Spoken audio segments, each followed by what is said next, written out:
Sustentabilidade, defesa do meio ambiente, aquecimento global, transição justa, termos que a gente tem ouvido muito nos últimos anos, dada a urgência em salvar o planeta.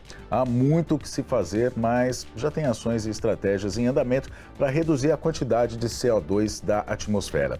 O Transição Neoindustrialização começa agora para falar nessa terceira temporada, que traz uma série especial sobre a reindustrialização do Brasil, fala de crédito de carbono, que se refere justamente a essas ações do mundo para a redução dos gases de efeito estufa. Então estão aqui no programa com a gente o Eduardo Serri, que é diretor do C-Carbon da USP, que é o Centro de Estudos de Carbono em Agricultura Tropical da Universidade de São Paulo, e o Rogério Iorio, que é consultor, gestor e educador ambiental, além de especialista em projetos de carbono e implantação de ESG, presidente também nacional do IBDN, que é o Instituto Brasileiro de Defesa da Natureza, que a gente vai conhecer já aqui no Transição. Transição, que é uma produção da TVT em parceria com a Fundação Itaú Educação e Trabalho, e está no YouTube, @RedeTVT. Lá você pode ver, pode rever, pode compartilhar, dar sugestões. Ao longo das 3 temporadas a gente já trouxe muita conversa boa aqui. Bom, vamos lá então.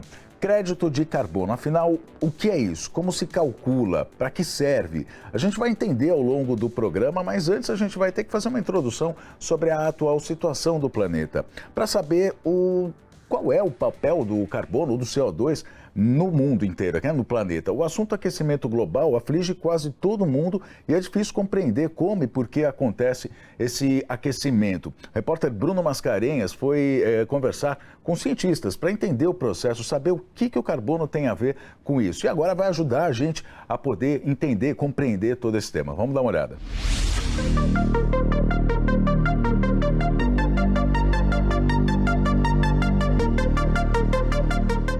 Vamos entender um pouco sobre o que diz a ciência sobre efeito estufa e aquecimento global. O efeito estufa é necessário, é natural. São gases que ficam na atmosfera, que não deixam a luz e o calor do Sol que batem na Terra irem embora.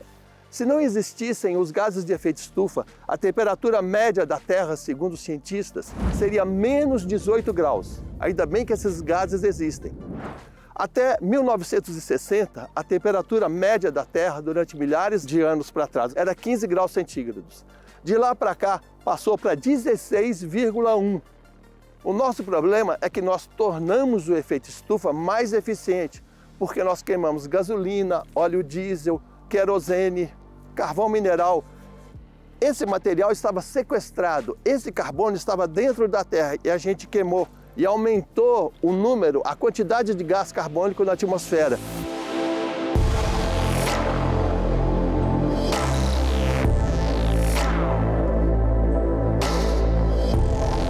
Quando você planta uma árvore, por exemplo, aqui são exemplares da Mata Atlântica. Quando ela vai crescendo, ela retira gás carbônico da atmosfera. Isso chama-se sequestro de carbono. A fotossíntese pega o gás carbônico da atmosfera e transforma em celulose. Por exemplo, 40% de uma árvore foi gás carbônico. Você pensar que você divide a metade, isso aqui desse pedaço de pau foi gás carbônico. Isso se chama sequestro de carbono. É por isso que é importante manter as florestas de pé e plantar mais árvores. Para tentar evitar que o efeito estufa se torne mais intenso, as Nações Unidas sobre Questões Climáticas criaram um tratado internacional em 1997, chamado Protocolo de Quioto, que previa controle das emissões de gases de efeito estufa. O Tratado de Quioto procurava manter falar com que as empresas e os países assumissem compromissos para que não deixasse aumentar a temperatura do planeta em mais 2 graus. Porque dessa forma nós teríamos uma série de incidentes ambientais que vêm ocorrendo, como a gente percebe hoje em dia, descongelamento de algumas regiões que eram congeladas, aumentando o nível do mar, isso está causando grandes impactos. Atualmente, as metas para a descarbonização do planeta estão determinadas no Acordo de Paris de 2015, que prevê esforços para não deixar que a temperatura média da atmosfera ultrapasse os 16 graus Celsius e meio. O problema é que, em 2024, já houve um dia em que a temperatura média chegou a 17 graus.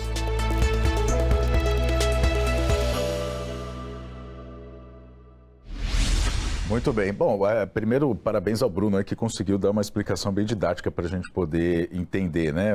Enfim, qual é essa situação. Agora, eu queria começar a perguntar para vocês o seguinte: no geral, quem é o maior emissor de gás carbônico? Quem é o maior responsável por pela emissão de gás carbônico na Terra? É o setor industrial? Tem outros setores? Eu posso começar, depois o Rogério me ajuda aqui. Vamos lá. Globalmente falando, 73% das emissões de gases do efeito estufa vem da queima de combustível fóssil, sobretudo para o setor de energia.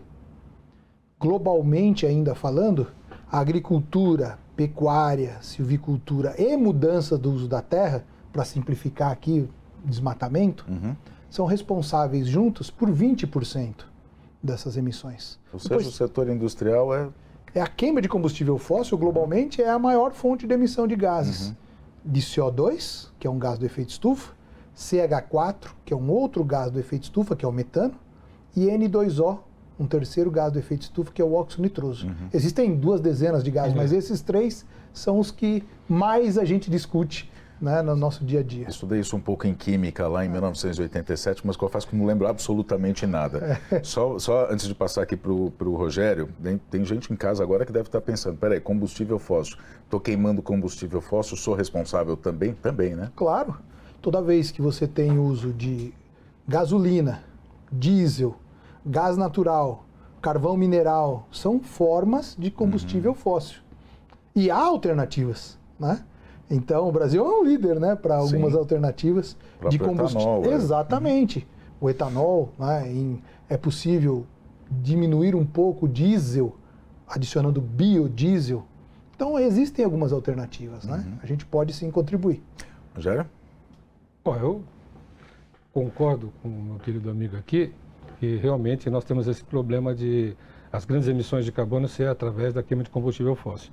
Principalmente quando você fala do consumo de energia, ela é responsável, se eu não me engano, por mais de 50%, tá? O consumo de energia, diretamente. Porque você tem a queima de combustível fóssil, principalmente nos países da Europa, ainda a matriz energética deles é uma matriz energética de que queima combustível fóssil. O Brasil caminha a passos largos para ser realmente o maior fornecedor de energia limpa do mundo. Com certeza. Nós temos nós temos tudo para isso, né? Temos sol praticamente, né? O ano todo, temos um mar enorme para fazer, quanto aos ventos que para fazer energia eólica, você também tem hoje maré motriz, que é a energia elétrica produzida através do movimento das ondas. Quer dizer, o Brasil tem grande chance de ser o grande produtor de energia. Mas, como você falou, quem é o maior produtor, né? O maior produtor de carbono é a China ainda, né? Embora a gente saiba que grande parte do que a China produz é que os Estados Unidos tirou dele e mandou fazer na China. Então, os Estados Unidos entra em segundo lugar como o maior emissor de carbono do planeta, que, entre aspas, seria quase que o primeiro lugar, porque quase tudo que ele consome vem da China, então isso aí... Aliás, se for seguir essa lógica, o mundo inteiro, então, está responsável por isso, porque acaba comprando da China também, todo mundo compra, né? da China. Essa é a história do que a gente acha que não tem nada a ver com isso. Eu estou no Brasil, não tem nada a ver com isso. Espera aí, comprou lá da Shopee, não sei o que lá. Valeu, tá Calma ajudando. aí que a história não é bem assim, né? Eu não quero me aprofundar muito nesse tema que eu vou falar agora, mas assim, no Congresso Nacional tem projetos tramitando, tem um inclusive que é o 412, né? Que regulamentam o que a gente vai explicar daqui a pouco, que é exatamente, que é o crédito de carbono.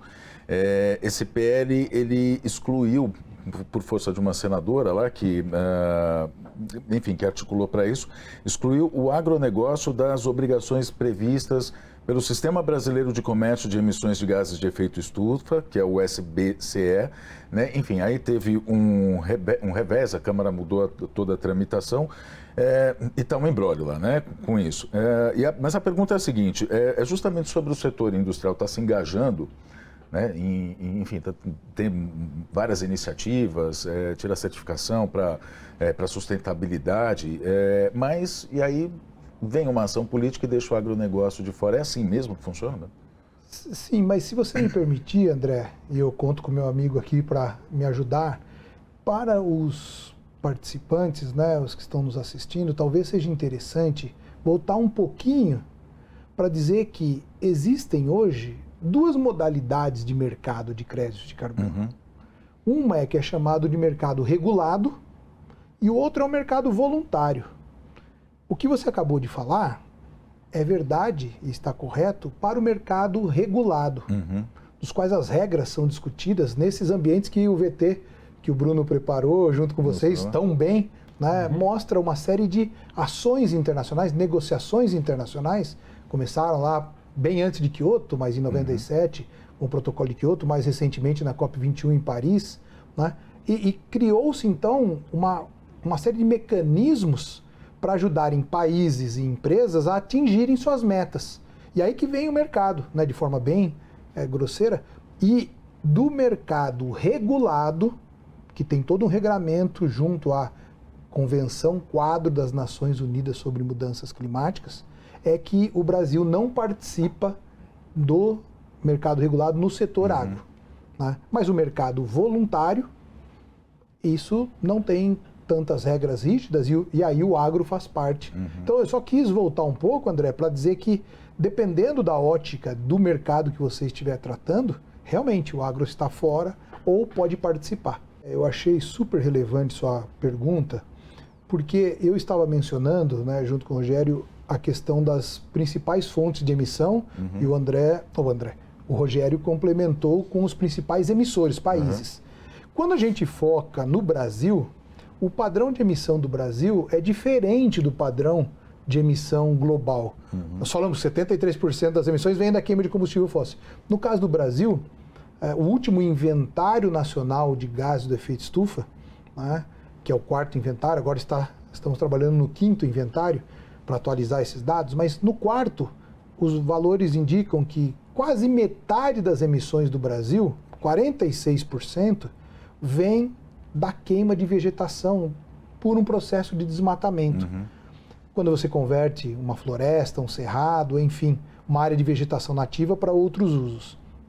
Só que grande parte dessa conversão é ilegal, é crime. Grande parte dessa conversão.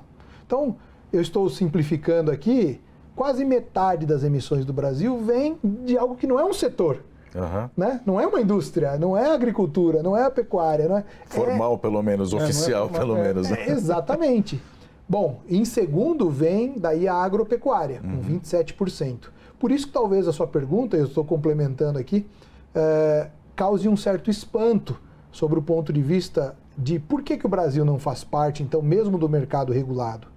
Porque existem estratégias dentro dessa PL de estabelecer, em inglês, o que as pessoas chamam de cap and trade. Cap é o máximo de emissão por setor ou por um país, e trade é o quanto que você vai negociar. Se você está abaixo desse máximo, eventualmente você pode negociar créditos para quem está acima, né, desse valor. Então, esse que é o mercado, de uma forma muito simplista aqui, e que o setor agro tem condições plenas de reduzir as suas emissões e ainda, o que o Bruno bem falou na matéria dele, de sequestrar carbono. Então pode agir nas duas frentes, emitir menos para a atmosfera e ainda remover. Por isso causa estranheza. Por que o agro não está nessa PL que você mencionou? Agora você fala em negociar crédito, né? O Transição vai fazer uma breve pausa agora, só que no próximo bloco, o tão comentado crédito de carbono, essa negociação, né? A gente vai saber o que é, afinal. Olha, se você está vendo a gente pela TV, segura aí que a gente vai voltar já, o intervalo é bem breve. Agora, se você está vendo a gente pelo YouTube já, então deixa o seu comentário, já depois da vinheta a gente vai retomar esse assunto aqui no Transição.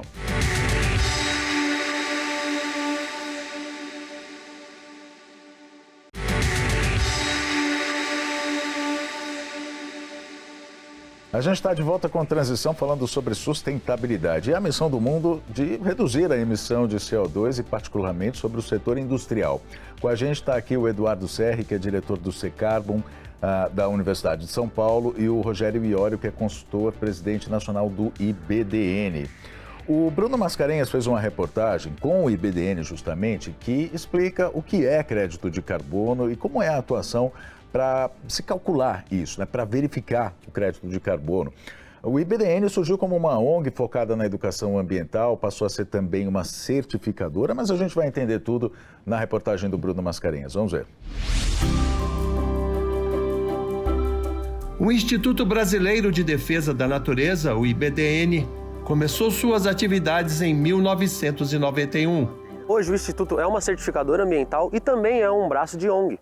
A gente presta serviços para empresas, desenvolvendo certificações de ESG, sustentabilidade, ODS, neutralização de carbono, entre outras, né? E também mantém os nossos projetos sociais de educação ambiental em escolas, com cartilhas, com palestras.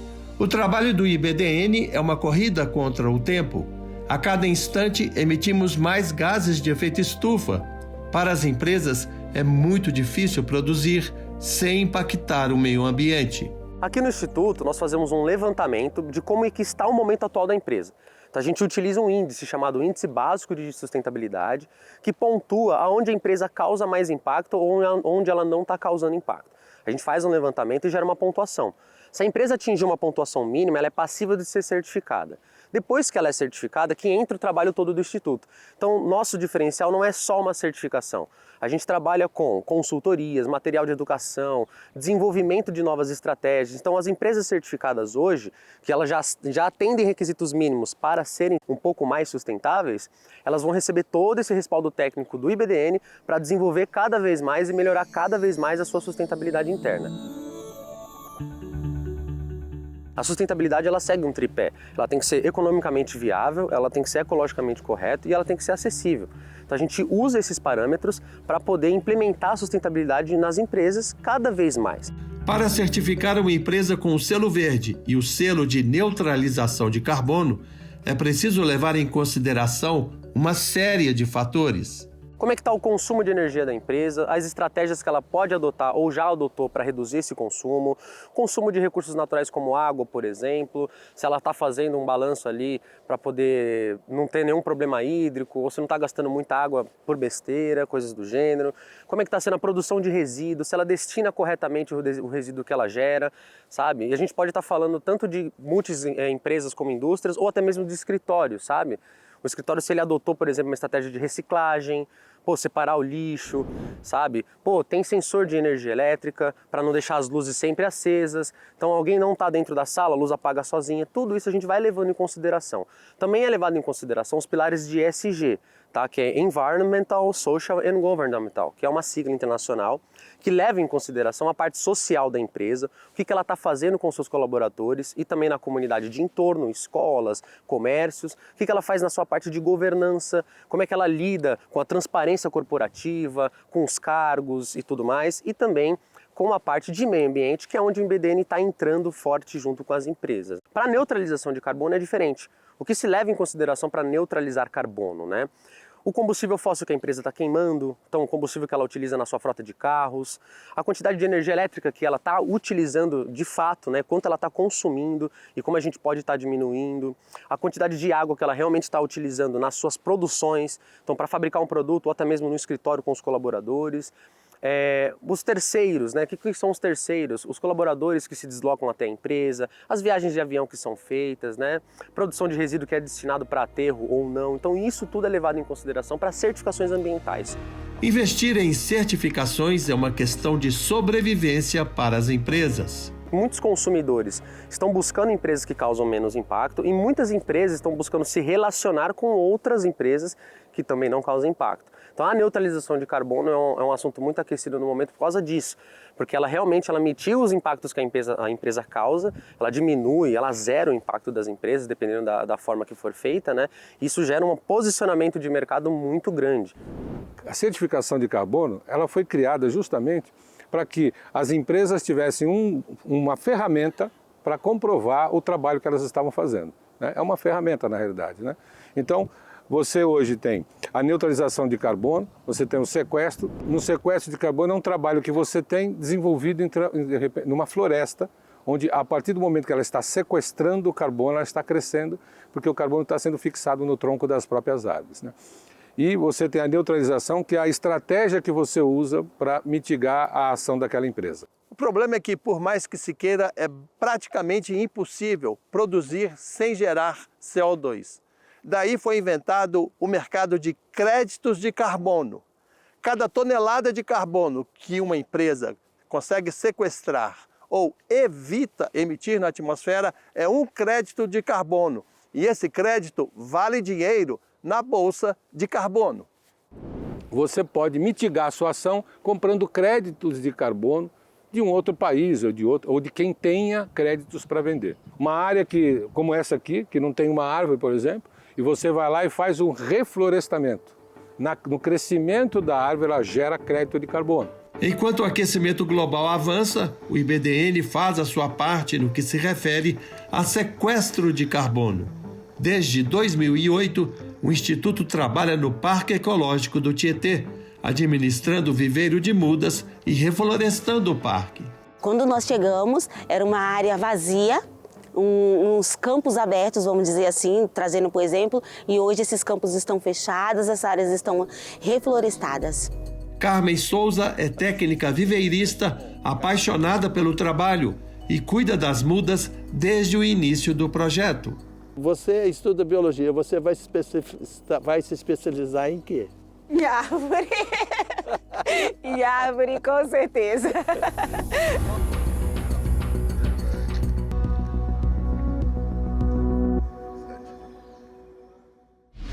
Muito bem, muito bem. Mais uma excelente explicação aí, não só do Bruno, né, como sua também, né? Nossa estrela do VT aqui. Agora, vamos lá, eu fiz umas anotações aqui. Pelo que eu entendi, funciona da seguinte maneira. Eu tenho uma empresa, fiz um programa de reflorestamento que sequestrou esse carbono da atmosfera, gás que faz o efeito estufa, enfim, ter efeitos mais graves, ou então eu promovi ações para evitar a emissão. A cada tonelada eu ganho um crédito de carbono, eu tenho um crédito de carbono, eu vou chamar de carbono moeda aqui, vou dar um nome aqui por minha conta e risco. Aí eu pergunto, o que eu faço com esse crédito de carbono? Em que ele pode se reverter? Explica para a gente, Rogério, assim, mais especificamente. Né? Vamos lá, então assim, como eu estava falando ali no vídeo, né? Quando você, por exemplo, tem uma empresa e você passa, né, você emite mais carbono do que você precisa, do que você pode emitir, você, no caso da Europa, inclusive, a empresa hoje leva multa. Quando ela é estipulado, vamos supor, eu chego para você e falo assim, a sua empresa é uma empresa que produz equipamentos automobilísticos, você pode emitir 200 toneladas de carbono ao ano, uma suposição. Se você emitir 210, sobre essas 10 toneladas você vai pagar 100 euros por tonelada de multa. É o que custa a multa, é muito cara, né? Só que é lógico, a venda desse crédito de carbono é mais barata, por isso que é interessante você, no mercado, quando você perceber que você estourou a sua cota, isso é para o mercado regulado, que a gente estava começando, lá na Europa. Estourou tua cota, vamos comprar crédito de carbono, vamos comprar sua moeda carbono em quem tem para vender. E quem tem para vender? Quem, por exemplo, produz energia solar, ele pode ter crédito de carbono para vender de energia solar. Quem tem problema, quem produz, por exemplo, biomassa, pode ter crédito de carbono de biomassa. Projetos agropecuários podem ter crédito de carbono produzido através hoje nós estamos falando sobre isso, grãos também, soja gera crédito de carbono e tudo mais. Deixa eu só voltar, qual é o valor do crédito de carbono lá na Europa? 100 euros? Não, isso é uma multa. Ah, multa. Isso é uma multa. 100 euros para cada tonelada? 100 euros para cada tonelada. Isso é porque você não cumpriu com aquele crédito que foi estipulado para a sua empresa, tá? Mas um crédito de carbono, ele tem vários valores. Você tem um crédito de carbono que você tem hoje, por exemplo, se você olhar a Bolsa de Valores, você tem crédito de carbono de reflorestamento, que chama de RED, tá? Que é um crédito de carbono que hoje, Mata Atlântica em torno de $10, Mata Amazônica, dependendo da relevância da mata, até $50.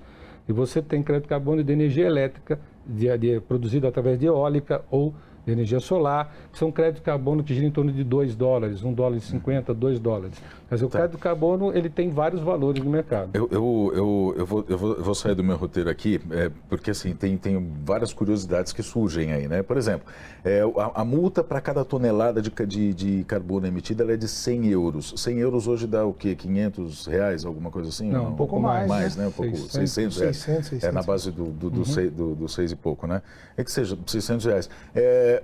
Só para a gente poder ter uma ideia, o quanto é essa tonelada de carbono? Por exemplo, se eu estou dirigindo meu carro a gasolina, queimando combustível fóssil, quantos quilômetros, assim, teoricamente, eu preciso dirigir para emitir uma tonelada de CO2? Vixe. Tem como fazer esse cálculo?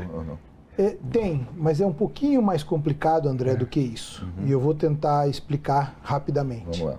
Nós estamos falando até agora de CO2. CO2 é um dos gases do efeito estufa. E realmente ele é um gás interessante porque, além das concentrações estarem muito elevadas, ele é possível de ser removido.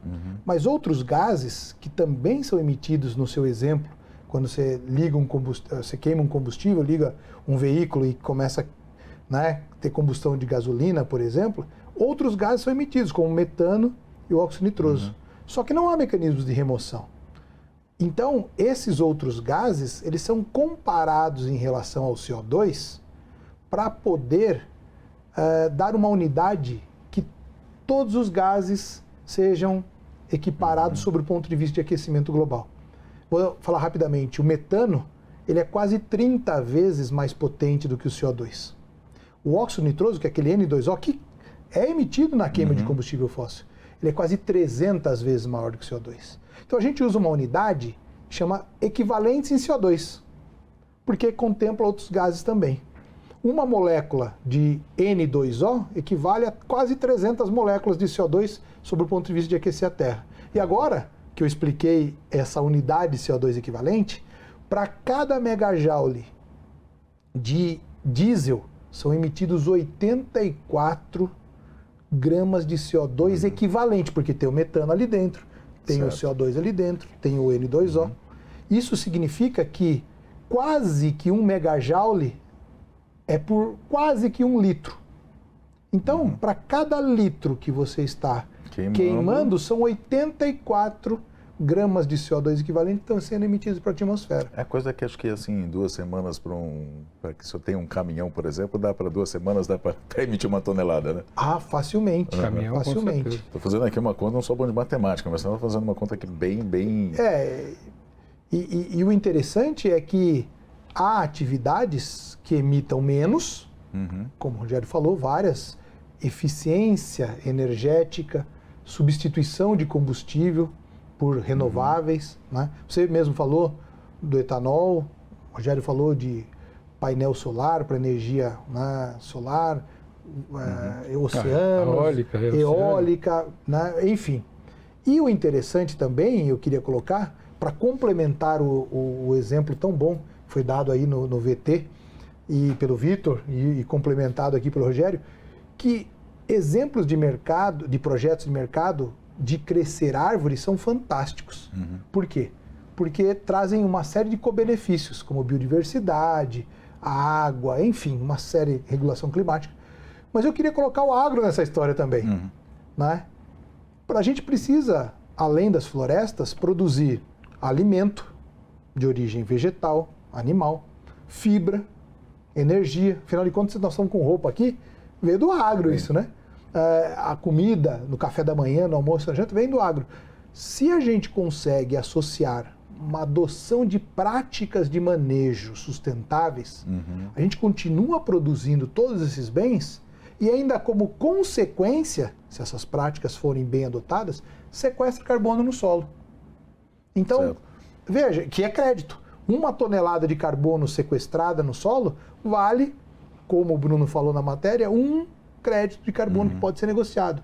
Então, além desse exemplo, que é fantástico, de restauração florestal, de revegetação, que é super importante, ainda nas áreas produtivas, se técnicas adequadas forem adotadas, além do alimento, da fibra, da energia, ainda tem crédito de carbono como consequência. Agora, você me dá, deixa para fazer uma outra pergunta. Rogério,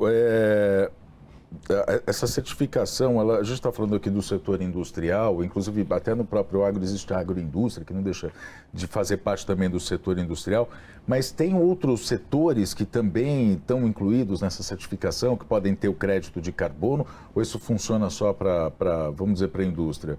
Não, na realidade, qualquer um pode ter crédito de carbono. Por exemplo, nós estamos aqui dentro de uma emissora de televisão. Né? Nós podemos fazer o levantamento aqui da queima de combustível fóssil, do consumo de energia elétrica, da produção de resíduo, que são itens que se usa. É um pouco complexo, André, porque assim, quando você faz por exemplo, eu trabalho com inventários de carbono. Né? Então, quando eu faço um inventário de carbono, eu tenho que obedecer algumas regras. Nós temos o escopo 1, escopo 2 e escopo 3 do GHG Protocol, que é o protocolo criado para poder fazer todo o contorno dessa situação. Aqui no Brasil, ele está sob os auspícios da Fundação Getúlio Vargas. Então, assim, esse protocolo ele que dita a regra. Então, dentro do escopo 1, você tem a queima de combustível fóssil. Aqui, por exemplo, teria que analisar, por exemplo, o gás do ar-condicionado, né? Que você tem a recarga do gás, você tem aqui, o que a gente chama de gases fugitivos, você tem a questão também das lâmpadas também, já sai energia elétrica, e escopo 2, que é só energia elétrica. No escopo 1, você tem queima de combustível fóssil, que inclui gases também, gás natural, GLP, os gases por exemplo, de extintor de incêndio também, de CO2. Isso você leva em consideração. E tem o escopo 3, que é um escopo gigante, que a gente nem fala muito de escopo 3 para deixar os caras loucos, que é o escopo que leva em consideração o que terceira parte causa de impacto quando você usa. O caminhão que você contratou, nem que é seu. O ônibus que você usou, o avião que você usou, que não é seu.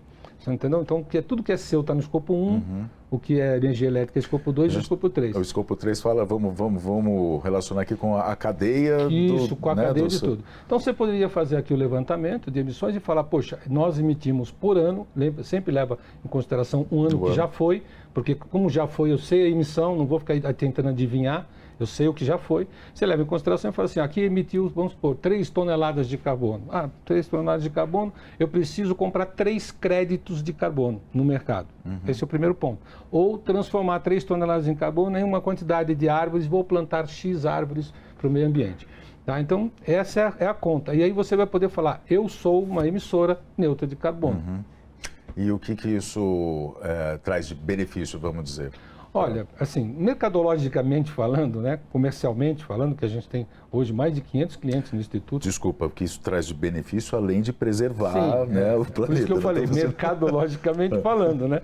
Além de preservação do planeta e tudo mais, recuperação da fauna e flora, né, que você traz de volta a ave e fauna, que nós estamos conversando sobre isso, porque hoje os pássaros em rota migratória não encontram lugar para descansar. Exato. Então você precisa fazer isso aí, porque a rota migratória do pássaro precisa ter um lugar para parar, para descansar. Então essa recuperação de florestas é importante, até nisso. Mas você tem que pensar no seguinte, o que traz de benefício? Hoje as empresas estão se relacionando com empresas também que estão preocupadas com isso. Então na cadeia de valor, eu quero me relacionar com gente que também faz o que eu faço. Tá? Então isso vai estar se tornando um mercado cada vez mais latente. Né? Eu não quero mais me relacionar com quem causa impacto no meio ambiente. Certo. Porque eu não causo, então não quero me relacionar com isso. Então, na realidade, o que você está fazendo é criando uma chancela. Eu sou bacana, estou fazendo a minha parte. Muito bem. E isso que o Rogério fala agora, por exemplo, na produção industrial gera algum custo? A gente vai falar sobre isso daqui a pouquinho. Transição vai fazer uma pequena pausa. Na sequência, a gente vai mostrar também uma empresa que tem a missão de dar apoio a essa jornada pela sustentabilidade. E aí a gente fala também sobre mercado de trabalho. Então, fica aí que a gente volta já.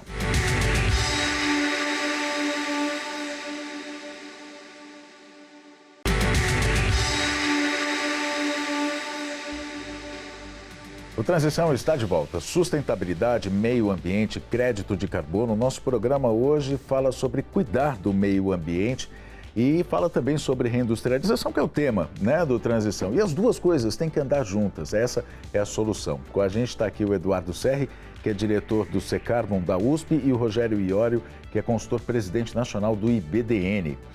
A Amazing Green é uma holding brasileira que envolve outras 4 empresas, todas elas ligadas a questões ambientais. O trabalho delas é muito importante para a luta pela preservação do planeta. Elas oferecem soluções empresariais na questão da sustentabilidade.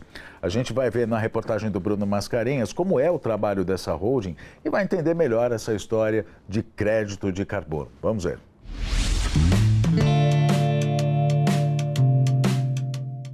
Através do crédito carbono, hoje é uma forma do qual se torna rentável financeiramente se preservar, se reflorestar, fazer atividades que você consiga promover a captura de carbono. O trabalho da Amazing Green é assessorar as empresas para que se mantenham dentro das normas e legislações ambientais nacionais e internacionais, no que se refere ao cumprimento de metas de emissão de gases de efeito estufa e obtenção de certificados.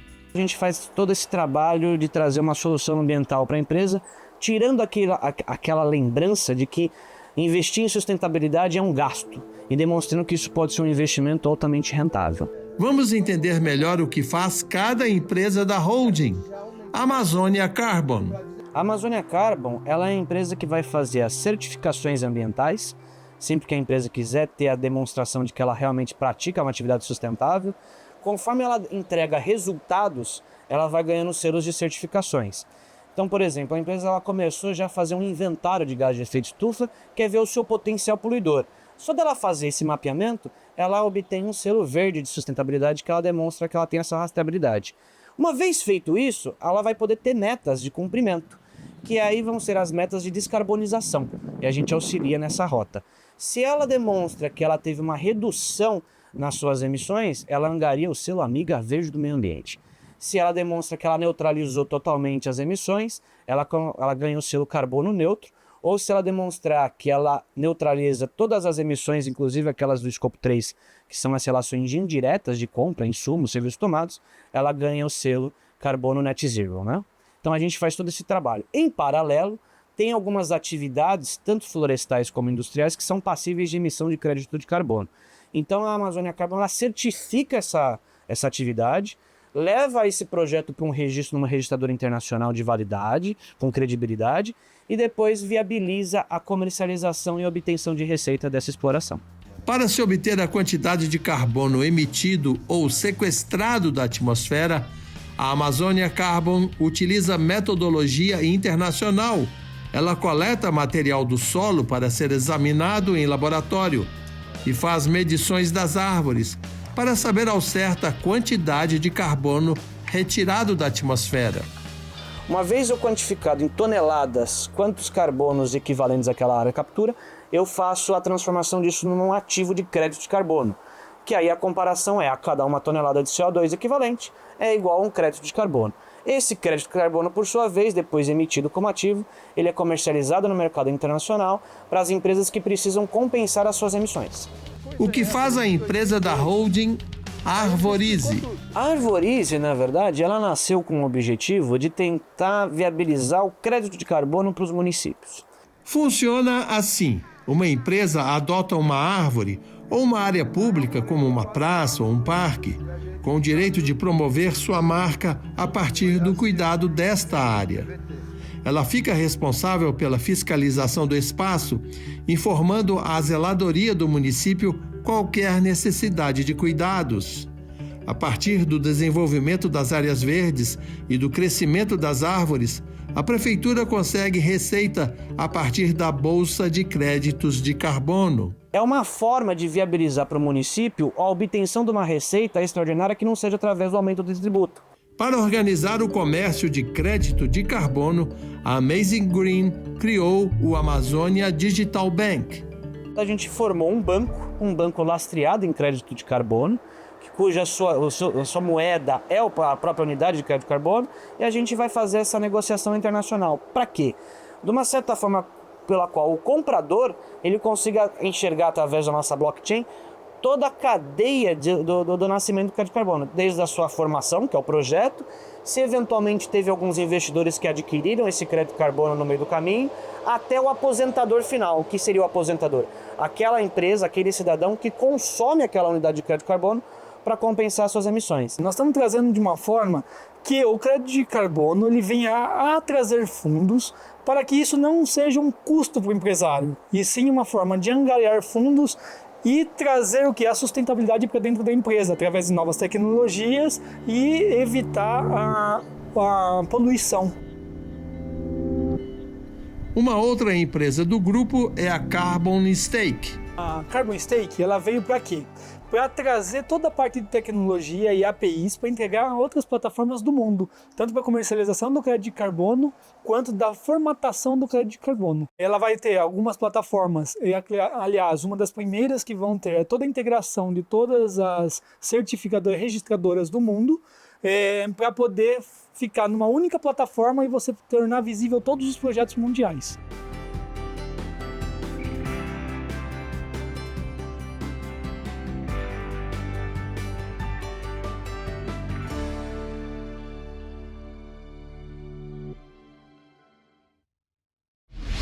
Muito bem, mais uma vez a gente teve explicação, né, de como funciona tudo isso, o mercado de crédito de carbono. Agora, a gente fechou o outro bloco falando sobre se tem um preço, né?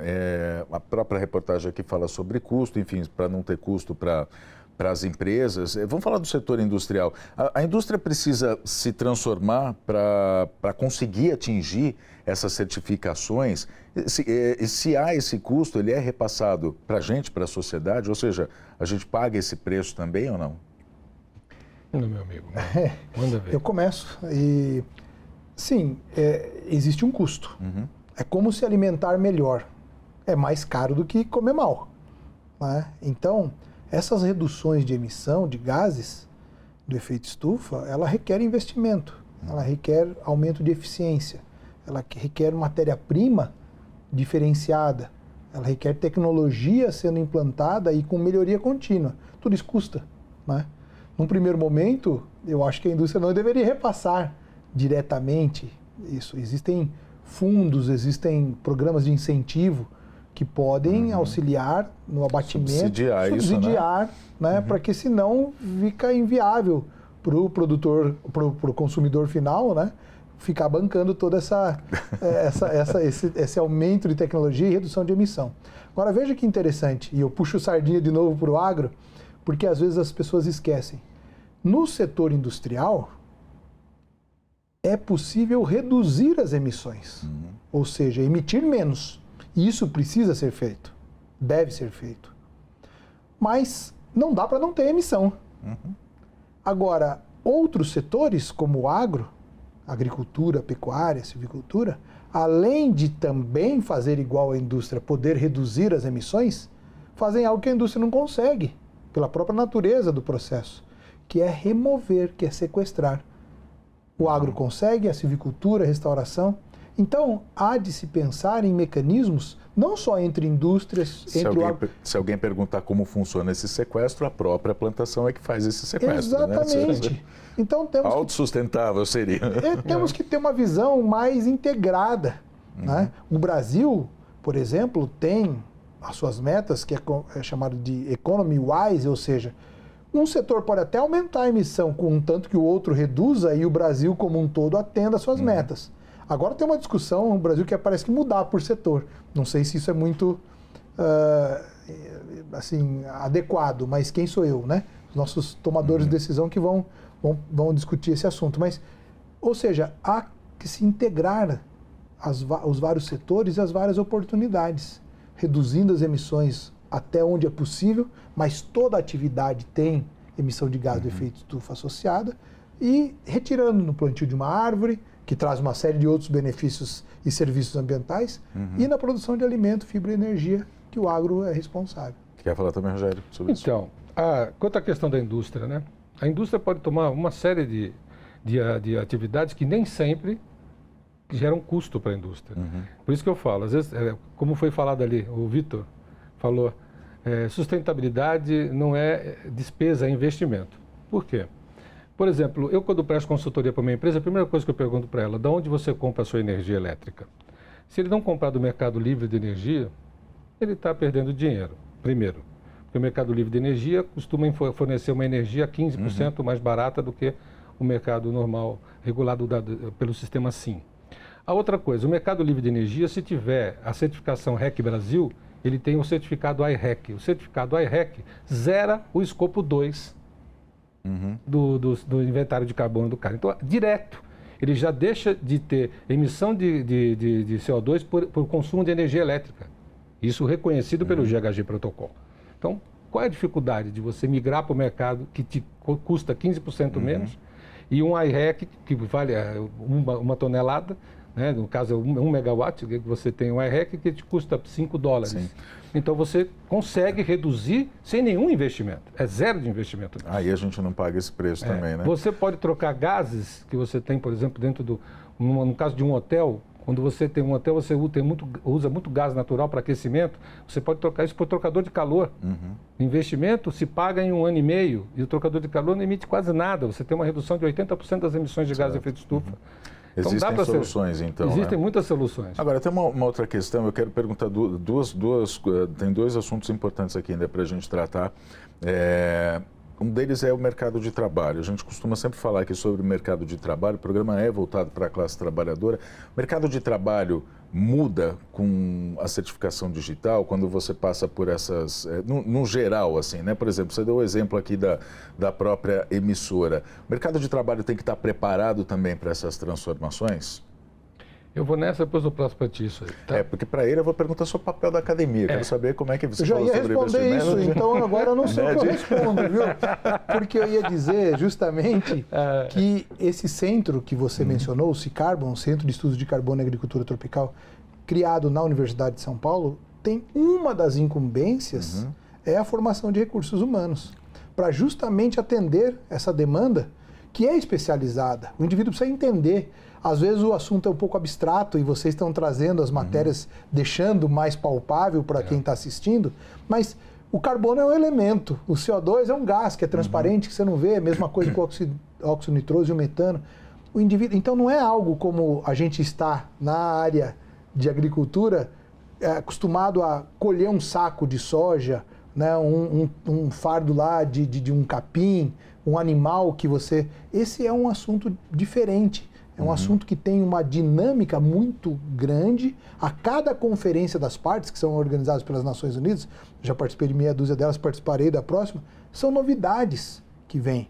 A gente tem que estar sempre atualizado. Então, é um baita filão para os interessados em participarem desse assunto, mas precisa estar sempre atualizado. Precisa ter formação, precisa ter entendimento. Se não, fala besteira por aí, e põe em descrédito esse assunto que já é, né, assim, polêmico, né, e não pode ter margem para erro. Quero pegar desse seu fala besteira aí, porque é o seguinte, esse é um assunto, e a gente está tentando aqui no Transição, justamente como pessoas sem pudor nenhum de dizer, pessoas até leigas no assunto, como eu e como a maior parte, acredito, de quem está assistindo, porque a gente não entende o que é, por exemplo, a emissão de uma tonelada de carbono. Como é que a gente atua para, enfim, causar o que está acontecendo hoje no planeta? Qual é o nosso papel? O que eu faço durante o meu trabalho se eu acendo uma luz? Se eu tenho uma geladeira, se eu compro mais um eletrodoméstico, eu vou estar contribuindo para que o planeta tenha mais emissão de CO2, de carbono e de outros gases, aí como a gente trouxe aqui no programa, como você bem lembrou. Então, assim, é um assunto que é abstrato, que de ignorância da maior parte da população, que não sabe o que é exatamente isso. E hoje, na situação que a gente vive no planeta, é uma coisa urgente todo mundo ter um mínimo de conhecimento. A gente tenta fazer isso aqui no Transição para poder trazer, enfim, né, poder deixar todo mundo ao par dessa discussão. Né? Por isso, André, vocês estão de parabéns por trazer um assunto complexo. Tenho certeza que vocês teriam várias outras pautas mais fáceis, né? Mas de trazer um assunto complexo como esse, e quem está nos ouvindo, ficar cada vez mais familiarizado. Até porque, enquanto ignorantes no assunto, e todos nós estamos tentando aprender mais e mais, quanto mais a gente vai aprendendo, mais a gente tem condições, inclusive, de sugerir modificações e pressionar no bom sentido os nossos representantes, seja na escala municipal, estadual, federal, para que eles também tomem uma série de diretrizes que, em conjunto com as nossas ações aqui, transformem o planeta num lugar melhor. Porque é um problema global. Não adianta determinado indivíduo fazer sua parte e os demais não. O reflexo não vem só naquele indivíduo que não não fez a lição de casa dele, é para todos. Né? E aí cada ato, né, nessas coisas, não adianta eu fazer a minha parte e vocês não fazerem a parte de vocês. Aí eu vou falar assim, então eu não vou fazer, não, porque eles não fazem também. Todo mundo tem que fazer. Todo mundo tem que fazer. E é justamente a gente tendo o domínio, ou pelo menos o domínio, o básico, né, do entendimento do assunto, é que a gente vai poder cobrar o próximo. Eu vou falar aqui de uma maneira bem popular. Se você faz a separação do teu lixo, né, e você sabe por que você faz isso, você sabe qual é o efeito, você vai poder cobrar do teu vizinho. Faça isso também, eu estou fazendo a minha parte, você faz a sua. A grosso modo é mais ou menos isso. É uma forma bem leiga, bem simples de se falar, né? Mas, gente, eu queria, assim, esse programa poderia demorar acho que pelo menos umas 4 horas para a gente poder falar sobre... Ou 30 anos. Ou 30 anos, né? A gente está no finalzinho do programa, a gente tem menos de 1 minuto aqui, eu só queria deixar uma pergunta, mas uma resposta bem rápida mesmo para vocês. Com tudo isso que a gente está falando, ainda há salvação para o planeta, sim ou não? Olha, eu vou falar uma coisa que pode ser que te assuste, ou assuste os nossos telespectadores. Todo mundo fala que o ser humano tem a capacidade de destruir o planeta. Meu amigo? O planeta vai destruir a gente muito antes disso, pode ter certeza. Então, se a gente realmente não tomar medidas, nós vamos ser a próxima espécie de extinção. É só isso que eu tenho para te dizer. Eu acho que tem solução. Acho que dá para a gente reverter. Mas não com os padrões atuais que a gente vem adotando. Não com as decisões dos países que muito discutem e pouco agem. E é uma camada... Alguém já viu cebola? Né? É uma série de camadas. Essa camada começa por nós. E depois vai abrangendo camadas e esferas maiores. Mas se a gente não faz a nossa parte, né? Fica com uma hipocrisia e espera do outro, aí não tem salvação mesmo, e concordo com o Rogério. O planeta não precisa da gente. A gente precisa dele, então vamos cuidar bem dele. Né? A natureza vai. Com certeza. Rogério, Eduardo, obrigado pela participação de vocês. Gostaria realmente de ter muito mais tempo aqui para poder continuar essa conversa. Enfim, dúvidas são mil, né? São 2.000, 3.000 aqui, né? Vou falar o plural correto. Mas, infelizmente, está no fim do programa. A transição está terminando aqui. Agradecer mais uma vez vocês. Agradecer você também que assistiu a gente até agora, pôde estar por dentro um pouco mais desse assunto. Eu espero que tenha ficado claro, um pouquinho mais claro esse assunto para todo mundo, sobre essa situação que o planeta vive, a nossa responsabilidade em cuidar do meio ambiente, principalmente o papel do governo, das empresas. Então, obrigado mais uma vez a vocês, obrigado a você que nos acompanhou até aqui. Não esquece, no YouTube, @RedeTBT. A gente se vê no próximo programa. Até lá!